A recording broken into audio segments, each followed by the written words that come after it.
Sampai santri itu tanglet, Habib tanya kepada saudara, tanya kepada hadamnya Habib Umar. Ya Habib, bagaimana Habib Umar itu kok bisa tidak lelah dengan menjalani dakwah yang begitu padat? Dakwahnya hadamnya, pelayannya. Saya pernah mendengar Habib Umar dawuh, ya Habib Umar dawuh pernah mendengar seperti ini. La rohata fid dunya. Tidak ada waktu istirahat di dunia.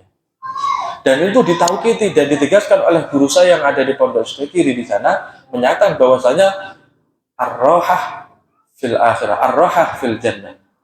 Somben istirahat itu ono ning swarga. Jadi dunia itu bukan tempat untuk istirahat. Tidak ada tempat untuk istirahat bagi orang-orang yang memang menggapai akhirat.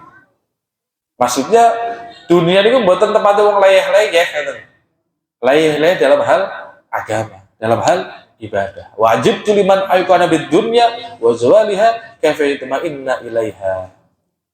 Saya juga heran kepada orang-orang yang yakin kalau dunia ini hanya sementara, tapi kenapa mereka kok tenang saja di dunia? Jadi rada abot memang ini penjelasan. Wajib tuliman huwa alim bil lisan jahil bil qalb. Saya juga heran kepada orang yang alim, ngomongnya pinter,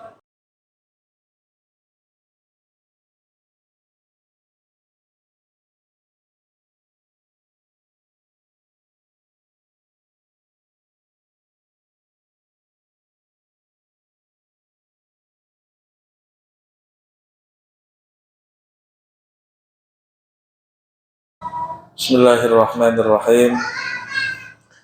Assalamualaikum warahmatullahi wabarakatuh.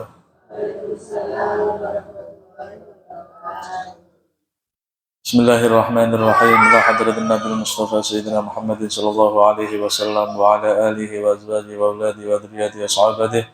Thumma ila hadratin Imamul Mursalin wal awliya wa syuhada wa sholihin wa sahabatihi wal ulama'il 'amilin.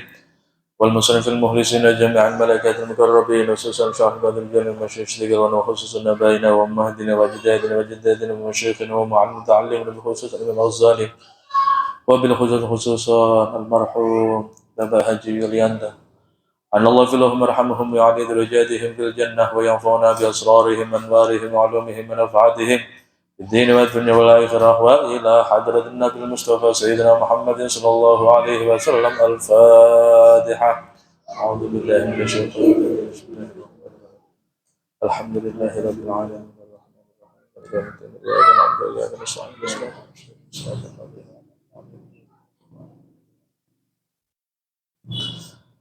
بسم الله الرحمن الرحيم. الحمد لله رب العالمين وبه نستعين على أمور الدنيا والدين. والصلاة والسلام على أشرف الأنبياء والمرسلين سيدنا ومولانا محمد وعلى آله وصحبه وبارك وسلم. رب اشرح لي صدري ويسر لي أمري واحلل عقدة من لساني يفقهوا قولي. رب زدنا علما نافعا وارزقنا فهما آمين ya rabbal alamin. Ibu-ibu ingkang kawula mulyakaken, wonten ing dalu menika alhamdulillah sampun beberapa bulan kita sedaya niki saged bermuwajahah. Setelah beberapa bulan niki mboten saged bermuwajahah. Memang awal mula kula sampun sanjang dumateng Caca bahwasanya mungkin yang lebih layak untuk mengisi pengajian niki kula pasrahkan dumateng beliau. Karena kula merasa atau mriki kula niki tasik enem, tasik dereng wonten napa-napane, dan akhirnya dari Caca menyanggupi ya alhamdulillah. Cuma untuk kali ini nih wau kula mboten saged kepanggih kalian Caca, akhirnya nggih kula mawon ingkang ngisi dengan niatan dalu menika untuk belajar bersama sanes menggurui. Bon. Bapak Ibu, Bapak Istunggal Ibu Ikatah. Kadung keceplos Bapak Ibu niku. Bapak Ibu yang mulya, akhir-akhir niki kita sedang dihadapkan dengan momen-momen atau sesuatu yang viral, sesuatu yang sangat menggelitik di dalam hati kita, terutama perihal masalah nasab. Mungkin sebagian dari ibu-ibu sampun ngertos atau mungkin mireng ada salah satu tokoh agama yang katanya menjadi kiai, dan insya Allah beliau juga termasuk orang yang paham agama, itu menyatakan bahwasanya menafikan atau mentiadakan keturunan Kanjeng Rasulullah Shallallahu Alaihi Wasallam. Dianggapnya para habaib, para syarifah itu tidak ada, terputus. Terus Habib-Habib yang pernah kita ketahui biasanya sorbanan, double teng, itu ternyata tirose boten Habib, tirose beliau. Ada salah satu tokoh yang ada dari Banten. Kemudian dilawan kalian tiang-tiang kalian guru-guru kita sedaya melawan bahwasanya nasab dan keturunan Kanjeng Rasul masih ada. Dan kemarin diadakan debat mulai hari Jumat, Sabtu dan Minggu wonten teng Banten menika. Ya, melihat dari perdebatan tersebut menghasilkan bahwasanya dari kelompok yang kontra dengan masalah dari kiai yang menyatakan keturunan Kanjeng Nabi tidak ada, ternyata dari kelompok yang menolak itu menang daripada kelompok yang pro atau kelompok yang mendukung pernyataan keturunan Kanjeng Nabi tidak ada. Ini termasuk dari salah satu fitnah akhir zaman yang dapat membenturkan antara ulama dan para habaib, antara kiai dan para habaib. Yang mestinya kiai dan habaib ini saling berangkulan. Gara-gara ada fitnah tersebut, akhirnya kita bingung. Iki milih habib, napa milih ulama? Niki milih habib, napa milih kiai? Terus kita ya sebagai orang awam bingung, siapa panutan kita? Dulu juga pernah kejadian bahwasanya teroris itu kalau di pandangan orang-orang asing itu adalah tersangkanya orang-orang Islam. Makanya sampai terjadi dan sampai datang ke kampung kita orang-orang sing ketok cadaran dianggap teroris. Orang yang tertutup dianggap teroris atau dianggap orang-orang yang sesat. Sebenarnya kita tidak bisa menyatakan orang itu sesat menggunakan penampilannya, nggak bisa. Oh, lek cadaran berarti sesat. Betul. Wah, ini kula akhirnya tersindir juga. Karena permaisuri saya cadaran, akhirnya dikira sesat. Dan itu sudah ada yang nyampe datang ke saya, kabar bahwasanya, Le, atau manggilnya mungkin waktu itu, Le, bojomu apa melok aliran ngono iku? Nah, napa kok sakit? Soalnya pakai cadar. Dikiranya cadar adalah aliran-aliran nggak genah. Maka dari itu kita tidak bisa menjerumuskan atau kita tidak bisa menentukan dari penampilan kemudian dia sesat. Lalu seandainya jika yang cadar itu adalah sesat, lalu bagaimana yang tidak pakai, yang tidak menutupi aurat? Nah, ini kan repot. Menurut Imam Syafi'i semuanya tidak ada yang menyatakan bahwasanya muka bukan aurat. Maksudnya, secara mazhab Syafi'i, muka adalah aurat di luar sholat. Dan terus maksudnya di luar sholat, muka itu harus ditutupi. Itu mazhab Syafi'i. Sedangkan kita mazhabnya mazhab Syafi'i. Itu kita sebagai korban atas keganasan dari orang-orang kafir yang menyatakan orang-orang Islam adalah teroris. Jadi setiap ada bom, pasti orang Islam disalahkan. Itu termasuk dari fitnah-fitnah akhir zaman. Lalu kita sebagai manusia yang hidup di akhir zaman bagaimana? Maka dari itu, niku wau, kula bingung. Ini mau mengangkat tema nopo? Apalagi beliau ini pun Bapak Supri, niku sanjang tengkula sekitar pukul jam 4, nggih sonten. Ya alhamdulillah tasih ada waktu untuk mutolaah dan untuk belajar. Jadi mikir nopo sing saya. Ya sudah, ini menjelaskan tentang tema-tema yang lagi viral atau yang lagi booming. Itu adalah termasuk fitnah-fitnah. Maka dari itu ketika ada suara-suara yang menyatakan, oh gak ono Habib itu gak ono, tetap Habib itu ada, keturunan Kanjeng Rasul sampai sekarang masih ada. Oke. Untuk menyatakan dan untuk menghindari fitnah-fitnah yang terjadi di akhir zaman ini, maka tugas kita berhati-hati. Monggo kita sarang-sarang mendekatkan diri kepada para ulama, para kiai, para tokoh agama yang merasa diri kita itu kalau mendekat kepada beliau kita merasa cocok dalam hal agama, bukan cocok dalam hal perasaan. Bahaya. Jadi kiai karena cocok perasaannya, karena apa? Oh, ganteng, kan bahaya gitu. Jadi mendekati harus dalam kecocokan, dalam sesuai dengan keagamaannya. Wah, aku cocok begini. Kemudian kalau nggak dicocoki bukan berarti kemudian musibah. Wah, aku kok lebih matang dek kiai iki atau nih ustadz iki atau nih tokoh agama iki. Ketika saya mendekatkan kepada beliau, saya lebih dekat kepada Allah. Monggo, betul betul. Karena semakin kita menjauh dengan para ulama, dengan beliau-beliau ini, maka semakin kesasar kita ini.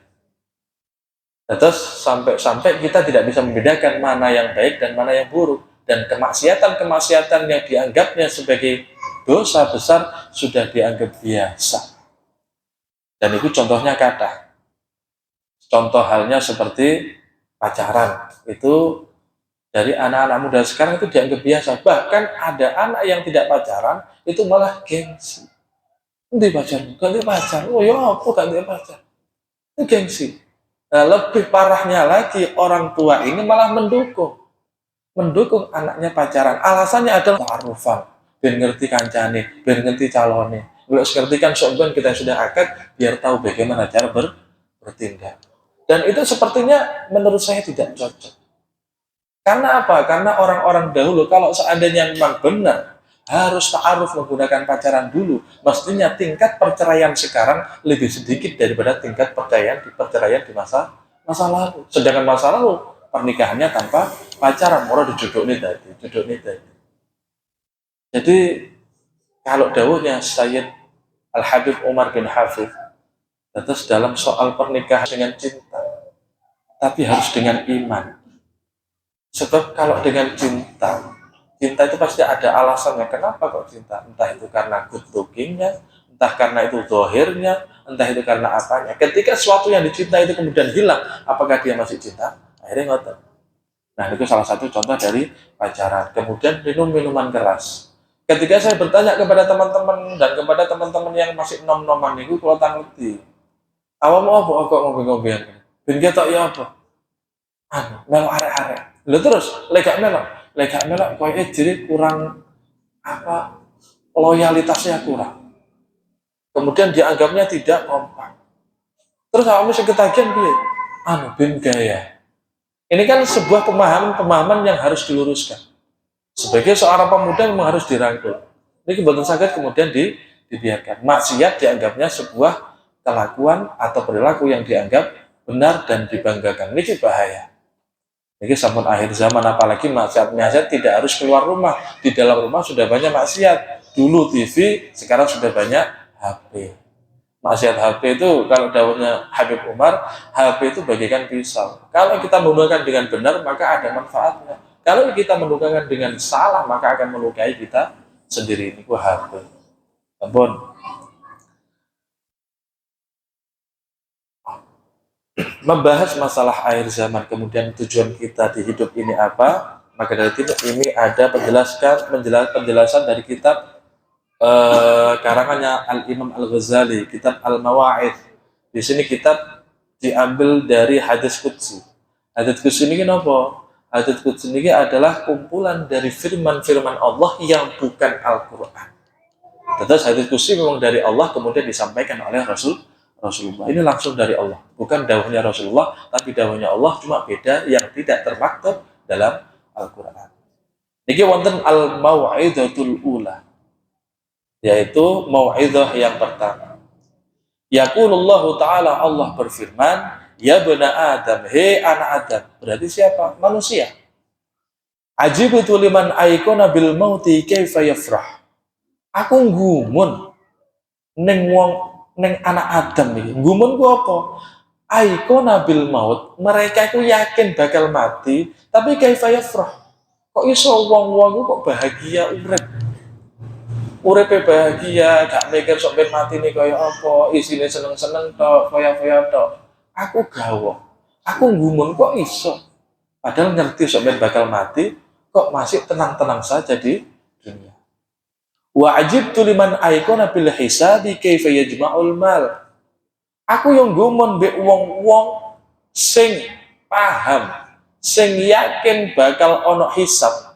Jadi nanti ada di akhirat itu ada waktu di mana orang-orang semua akan diperhitungkan dan dipertanggungjawabkan setiap apa yang dia miliki.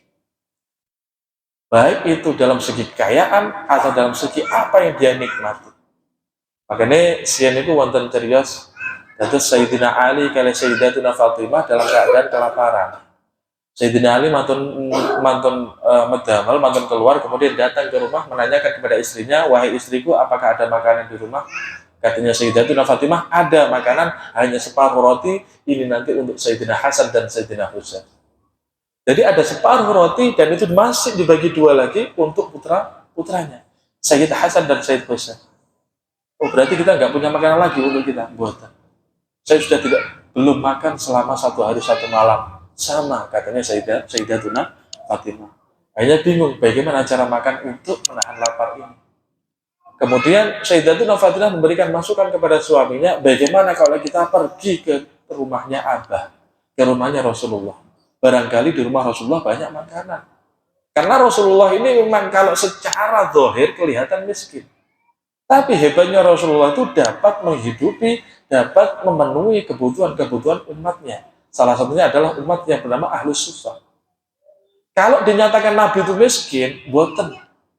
Memang Nabi itu sering lapar, sering tidak makan, bahkan sampai 3 hari. Tapi beliau dianggap mampu karena bisa memberikan kebutuhan kepada Ahlus Suffah. Lalu Sayyidatuna Fatimah sama Sayyidina Ali datang ke rumahnya, ke dalamnya Kanjeng Nabi. Ketika datang ke dalamnya Kanjeng Nabi, langsung sanjang Sayyidatuna Fatimah, "Ya Abah, apakah ada makanan buat kami? Kami lapar belum makan selama 1 hari 1 malam. Ini adalah orang-orang terbaik yang sehari semalam tidak makan." Lalu dawuhnya Rasulullah, "Ngapunten, maaf wahai putriku, di sini tidak ada makanan. Ini perutku saja sudah saya ganjel dengan beberapa kerikil yang diikat untuk nopo, untuk mengurangi rasa sakit karena lapar. Saya sendiri belum makan 3 hari 3 malam. Niku Rasulullah. Boten nateregahan selama 3 hari 3 malam." Akhirnya kemudian diajak ke salah satu rumah sahabat yang kaya, yaitu sahabat Abdurrahman bin Auf kalau nggak salah waktu itu. Kemudian ketika datang kepada dalamnya sahabat Abdurrahman bin Auf, karena beliau kaya, yang datang Kanjeng Nabi bersama dengan putri dan menantunya, kemudian dijamu dengan jamuan yang sangat nikmat dan banyak sekali.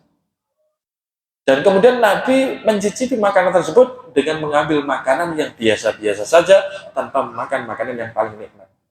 Ketika dimakan oleh Kanjeng Nabi 1 kali puluhan, kemudian Kanjeng Nabi menangis berebes. Kemudian ditanyakan sama putrinya, "Wahai ayah, kenapa kok panjenengan nangis? Ini makanan, apakah panjenengan terharu? Tapi kelihatan mukanya sampean kok sedih, kenapa?" Kemudian Kanjeng Nabi melafazkan ayat niku, "Alhaakumut takatsur, alhaakumut takatsur hatta zurtumul maqabir, kalla sawfa ta'lamun." Ayat terakhir, "Tsumma latus'alunna yauma idzin 'anil na'im." Tsumma latus alunna. Tamriku kalau secara lafaz dibahas masalah nahwu, niku wonten non taukid sakilah yang bermakna tenanan. Tsumma latus alunna. Masih ada lamnya latus alunna. Ini kalau belajar nahwu malah ribet lagi. Intinya apa? Tsumma latus alunna. Moko bakal den takoni temenan sapa sira kabeh. Kamu akan ditanyakan beneran. Tsumma latus alunna yauma idzin, nanti di hari kiamat, nanti di akhirat, anin naim, dari segala sesuatu yang kau nikmati. Ini makanan saja ditanyakan nanti sama Allah, apalagi dengan harta benda. Lalu kemudian saya sudah terlanjur banyak hartanya, gimana ini? Ya mboten napa-napa, disyukuri, digunakan hartanya dengan yang baik-baik. Bukan berarti kemudian orang kaya itu salah, mboten. Disyukuri, itu adalah nikmat Allah. Cuma cara pemakaiannya harus hati-hati. Maka dari itu Allah ajib itu aikuna bil hisab, aku iku nggumun mbek wong sing yakin ana hisab, tapi opo kok ngelompone harta. Ngelompone itu dalam artian untuk pamer, dalam artian untuk bangga-banggaan. Lah, ini tidak hanya orang-orang yang ada di sini, sing teng ngajeng kadang nggih ngoten, wis kadung lali, kadung kumat gendenge ini. Iki lek duit wah enak. Kadang umatnya kadang gitu, ya namanya manusia. Ya boten napa-napa. Tapi yang mbok kadang-kadang ditaubati, kadang-kadang dieling bahwasanya dunia ini adalah sementara. Wajib tuliman aikona bil qabri kafayat hak. Saya juga heran kepada orang-orang yang paham, yang yakin bahwasanya besok akan dikubur, tahu tentang siksa kubur, tahu tentang bahaya dan ngerinya ada di dalam kubur, tapi mereka masih bisa tertawa di dunia. Kok iso cek seneng ya orang itu nya. Padahal di kuburan bakal seperti itu. Meden. Wajib tuliman aikona bil akhirah kaifa yastarih. Aku yo heran kepada orang-orang yang yakin akan ada akhirat, tapi kenapa mereka masih bisa istirahat hidup ini? Istirahat dari ibadah. Makanya kemarin selama 3 hari ini Sayyidil Habib Al-Umar bin Muhammad bin Hafidh datang ke Indonesia. Waktu rame-ramenya kemarin, Habib Umar datang ke sini dan betul nonton istirahat. Sampai santri itu tanglet, Habib tanya kepada saudara, tanya kepada hadamnya Habib Umar. Ya Habib, bagaimana Habib Umar itu kok bisa tidak lelah dengan menjalani dakwah yang begitu padat? Dakwahnya hadamnya, pelayannya. Saya pernah mendengar Habib Umar dawuh, ya Habib Umar dawuh pernah mendengar seperti ini. La rohata fid dunya. Tidak ada waktu istirahat di dunia.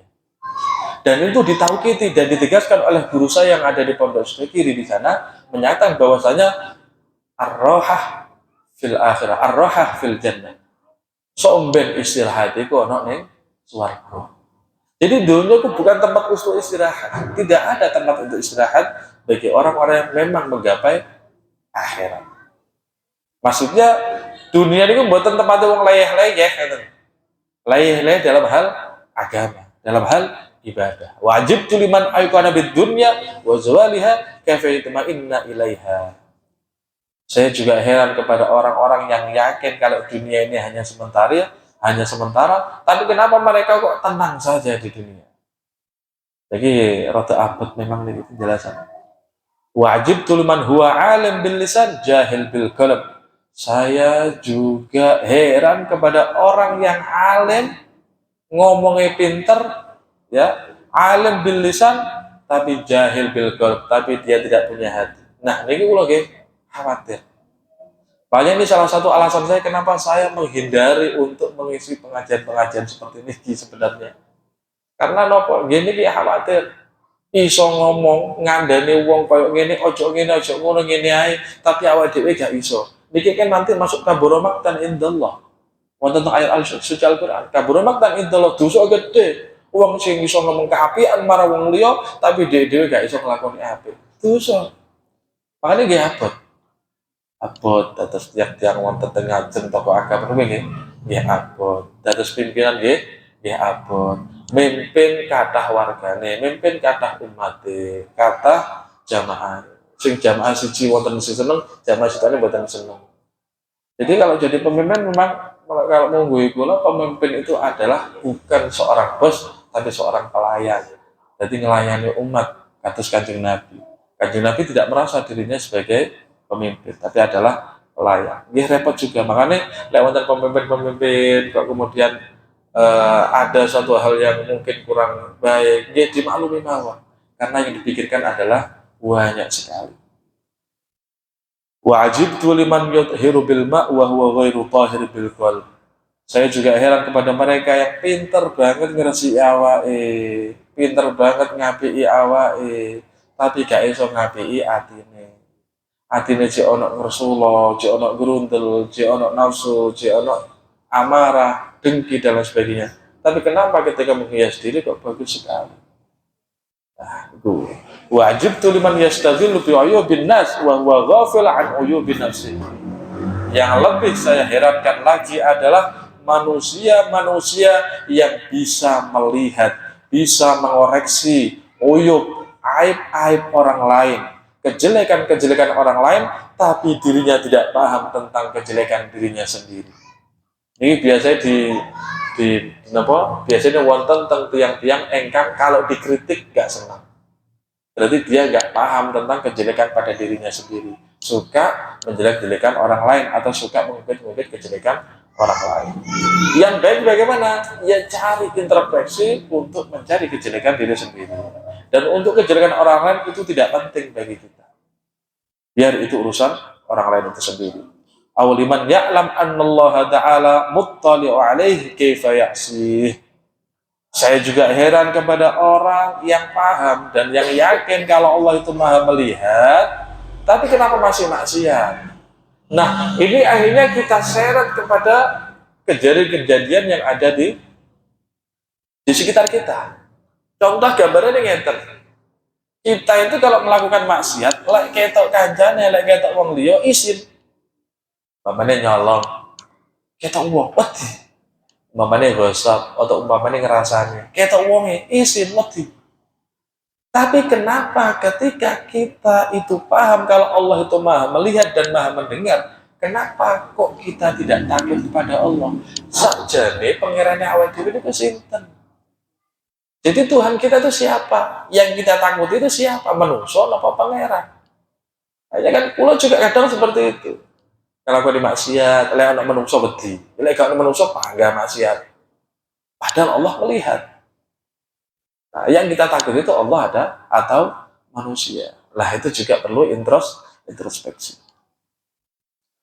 Aw liman ya'lam annahu yamut wahdah. Saya juga heran kepada orang-orang yang yakin kalau dia mati itu bakalnya sendiri sobat. Wa yadkhulul qabr wahdah. Mereka masuk kuburan yo dhewe. Wa yuhasibu wahdah. Mereka nanti dipertanggungjawabkan juga sendiri tanpa ada temannya, tanpa ada orang yang membantu. Kaifa yasta'nas bin nas. Kok iso mereka itu aring-aringan bersama manusia? Kok iso pegel-pegelan? La ilaha illa ana haqqan, enggak ada Tuhan selain saya, wa anna Muhammadan abdi wa rasuli, dan sesungguhnya Muhammad adalah utusanku dan adalah juga hambaku. Terus hidup kita ini intinya wis fokus kepada pangeran. Jadi orang lain adalah para penonton. Bagaimana hubungan kita dengan Allah untuk kita perbaiki dengan sebaik mungkin tanpa harus diganggu dengan orang-orang yang mengomentari kita. Selagi kita benar, selagi kita baik, la yamilu yumnatan wala yusratan. Wes betul usah ngelirik nganan, ngelirik iwa. Pokoknya ini bener, insyaallah Allah ridho, lakukan. Insyaallah ngoten. Apalagi di zaman akhir ngeten iki, jangan sampai kemudian menjauh dari para ulama, dari para habaib, daripada kiai. Karena kalau buatan mereka-mereka yang paham akhirat, yang paham agama, siapa yang akan menyelamatkan kita nanti di akhirat. Insyaallah boten mawon ingkang saged kula sampaikan, boten saged kata-kata iki menapa perlu membuka pertanyaan. Boten usah iki. Karena waktunya sudah overtime, maka dari itu kula jumpakan sampai samonten. Kurang lebihnya mohon maaf, menawi wonten kata-kata ingkang kurang sae kula nyuwun ngapunten.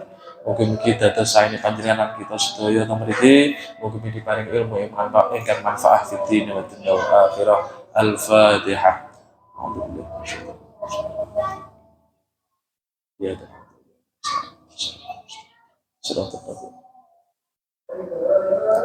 أعوذ بالله من الشيطان الرجيم بسم الله الرحمن الرحيم الحمد لله رب العالمين حمد في نعمه وكافي مجده يا ربنا يا ربنا يا ربنا لك الحمد كما ينبغي لجلالك وجهك وعظيم سلطانك سبحانك لا نحصي ثناء عليك أنت كما أثنيت على نفسك لك الحمد حتى ترضى ولك الحمد إذا رضيت ولك الحمد بعد الرضا اللهم صل وسلم وبارك على سيدنا محمد وعلى سيدنا محمد اللهم اغفر لنا ولوالدينا وارحمهم كما ربونا صغارا اللهم اغفر لهم وارحمهم وعافهم واعف عنهم واجعل الجنة مثواهم وخصوصا روح المرحوم يونس اللهم اغفر له وارحمه وعافه واعف عنه ورسوله وفوره اللهم اغفر لهم وارحمهم وعافهم واعف عنهم اللهم اجعل سيدنا محمد وعلى سيدنا محمد ارحمهم والعظهم يا الله يا الله يا الله يا ايتها النفس المطمئنه ارجعي الى ربك راضيه مرضيه فادخلي في عبادي وادخلي جنتي ربنا هب لنا من ازواجنا وذريتنا قرة اعين